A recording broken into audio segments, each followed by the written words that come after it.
Welcome back to our channel জলখাবার homemade. So এবারে যে জিনিসটা দেখাবো সেটা হচ্ছে হাঁসের ডিমের ডেভিল, যেটা ফেমাস। আপনি যদি বলেন পাওয়া যায় কোথায়, নিরঞ্জনাগারে, যেটা গিরিশ পার্কে অবস্থিত।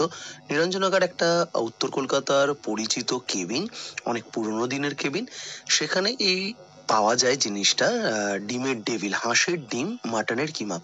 তো যেটা দেখতে পেলেন, প্রথমেই আদা পেঁয়াজ রসুন, পেঁয়াজটাকে ভালো করে ভেজে আদা রসুনের পেস্টটা দিয়ে, কাঁচা লঙ্কা কুচিয়ে দিয়ে, একটু সামান্য নুন চিনি দিয়ে দিয়ে দেবেন আপনি কিমাটা। একদম লেই করা মাটনের কিমা, যেখানে মাটনটা থাকবে হবে, জিনিসটা গ্র্যাব করতে সুবিধা হবে। তারপর দিয়ে দেবেন একটু পাউরুটি, গোটাও দিতে পারেন, চার টুকরোও করতে পারেন, সেটা আপনাদের ইচ্ছা মতন।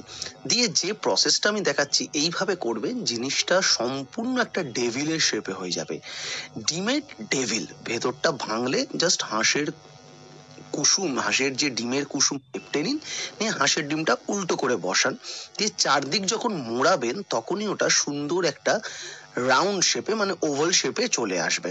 দ্যাট ইজ কল ডিমের ডেভিল। যেটা আপনি যদি সস্তায় 10-20 টাকায় খেতে চান, তাহলে লোকাল দোকানে আলুরই পুর পাবেন, কোথাও পাউরুটির পুর পাবেন, মানে উপরের কভারটা পুরো পাউরুটি দিয়ে করা। এটা যেহেতু মাটনের কিমা দিয়ে করা, তাই এটা অ্যাপ্রক্স, আমি লাস্ট যখন খেয়েছিলাম নিরঞ্জনগরে, দাম ছিল 80 টাকার কাছাকাছি।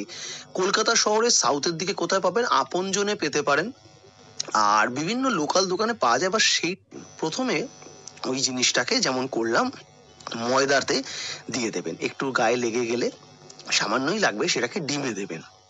ডিমটায় নুন হলুদ দরকার নেই, নুন দেবেন, একটু গোলমরিচ দেবেন, দিয়ে ভালো করে ফেটিয়ে নেবেন। এবার সেটা আবার প্যান করতে দেবেন। ডবল কোট অবশ্যই করবেন, কেননা এটা একটুখানি ফ্রিজে খানিকক্ষণ রেখে আপনাকে শুকোতে হবে, বা খোলা হাওয়ায় রেখে শুকোতে হবে, সেখানে অনেকটা জিনিস টানবে, ময়েশ্চারটা কমবে। তো সেক্ষেত্রে একটা যদি মোটা প্রলেপ না হয়, খুব মোটাও হবে না কিন্তু, কিন্তু জিনিসটা খেতে ভালো হবে। তো যথারীতি প্রসেসটা জানান, পাশে থাকবেন। বাংলাদেশ থেকে প্রচুর বন্ধু আমাদের সাপোর্ট করে, থ্যাংক ইউ সো মাচ। আমাদের কলকাতা শহরেও, ওয়েস্ট বেঙ্গল থেকেও প্রচুর বন্ধুরা দেখে আমাদের চ্যানেল, খুব ভালো লাগে। ধন্যবাদ সকলকে।